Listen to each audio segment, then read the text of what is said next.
নমস্কার সম্মানীয় দর্শক মণ্ডলী, সমস্ত শিক্ষক সাথী। টেট সমস্যার স্থায়ী সমাধান চায়।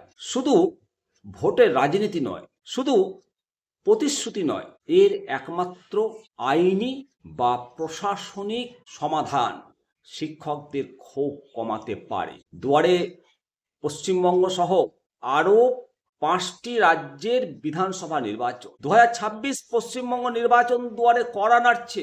নির্বাচনকে সামনে রেখে টেট সংক্রান্ত জটিলতা এটা অত্যন্ত সংবেদনশীল ইস্যু হয়ে দাঁড়িয়েছে। শিক্ষকদের আস্থা, শিক্ষকদের ভোট অর্জন করতে হলে অবশ্যই কেন্দ্র সরকারকে, রাজ্য সরকারকে, উভয় সরকারের পক্ষ থেকে একটি স্বচ্ছ এবং গঠনমূলক পদক্ষেপ গ্রহণ করা প্রয়োজন। প্রিয় দর্শক মণ্ডলী, বর্তমান পরিস্থিতিতে টেট ইস্যু সংক্রান্ত বেশ কিছু গুরুত্বপূর্ণ দিক নিয়ে আলোচনা করব। সম্প্রতি কলকাতায় মাননীয় কেন্দ্রীয় শিক্ষামন্ত্রী ধর্মেন্দ্র প্রধানজি শিক্ষক মিট করে উনি যে বার্তাটা দিয়েছেন যে টেট ইস্যু বিষয়টি মাননীয় সুপ্রিম কোর্টের বিচারাধীন হলেও রাজ্যে বিজেপি ক্ষমতায় এলে টেট সংক্রান্ত সমস্যা সমাধান করার জন্য প্রয়োজনীয় পদক্ষেপ নেবে। এখানেই একটা ভয়, এই যে প্রতিশ্রুতি, এই প্রতিশ্রুতি কতটা পালন করবে। প্রতিশ্রুতি দিয়ে রাজনৈতিক দলগুলো ক্ষমতায় আসে, কিন্তু সেই প্রতিশ্রুতি যদি পালন না করে বা পালন করার জন্য কোনো বাধাবাধকতা নিয়ম নেই। মানে সুপ্রিম কোর্ট এর আগে বলেছে যে কোনো রাজনৈতিক দল যদি প্রতিশ্রুতি পালন না করে নির্বাচনে আসার পর করার কিছু নেই, আইনত করার কিছু নেই। শিক্ষক সংগঠনগুলোর যে দাবি, প্রতিটি ইন সার্ভিস শিক্ষক 2011 সালের আগে তাদের চাকরির স্থায়িত্ব এবং টেট ম্যান্ডেটরির প্রভাব থেকে তাদেরকে ছাড় দিতে হবে।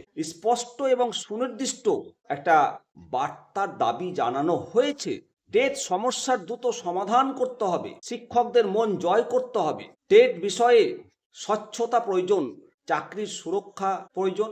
সুপ্রিম কোর্টের নির্দেশ অনুযায়ী 1 সেপ্টেম্বর 2025 যে রায়, 2027 সালের সেপ্টেম্বরের মধ্যে যে ট্রেনিং ম্যান্ডেটরি করেছে, তার ফলে প্রভাবিত শিক্ষকদের চাকরির ভবিষ্যৎ নিয়ে কেন্দ্র এবং রাজ্যের মধ্যে সমন্বয় জরুরি। আপনারা যদি দেখেন 2014, 2017, 2022 যারা টেট পাস করেছে তাদের নিয়োগ হয়নি। শিক্ষক সংগঠনগুলো চায় এদের নিয়োগ দ্রুত নিশ্চিত করুক। 2026-এর 22 ফেব্রুয়ারি বিশেষ স্পেশাল টেট হওয়ার কথা রয়েছে। পাশাপাশি আপার প্রাইমারি নিয়োগের জট কাটানো এটা ভোটারদের কাছে একটা বড় ইস্যু। মনে রাখতে হবে শিক্ষকরা সমাজের মেরুদণ্ড এবং ভোট প্রক্রিয়ার সাথে সরাসরি যুক্ত। তাই এই টেট ইস্যু, অপরদিকে টেট দুর্নীতি, অপরদিকে টেট পাস করে যারা বসে রয়েছে নিয়োগে দেরি, সবকিছুতে একটা ব্যাপক ক্ষোভ সৃষ্টি হয়েছে। সেটা প্রশমিত না করতে পারলে নির্বাচনী বৈতরণী পার হওয়া অত্যন্ত কঠিন হতে পারে। বিরোধীরা এই ইস্যুটিকে হাতিয়ার করে সরকারের উপর চাপ সৃষ্টি করছে। টেট সমস্যার স্থায়ী সমাধান কেবল ভোটের রাজনীতির জন্য নয়, রাজ্যের শিক্ষা ব্যবস্থার মানোন্নয়নের জন্য অপরিহার্য। শিক্ষকদের দাবি মেনে কেন্দ্র এবং রাজ্য সরকার যদি একটা স্বচ্ছ রোডম্যাপ তৈরি করতে পারে, তবেই সমস্ত শিক্ষকদের বিশ্বাসযোগ্যতা অর্জন করতে সক্ষম হবে সেই রাজনৈতিক দল।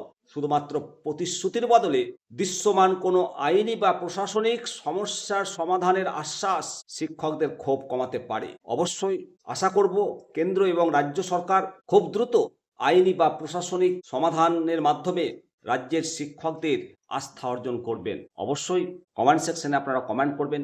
ভালো থাকবেন। জয় হিন্দ, জয় ভারত।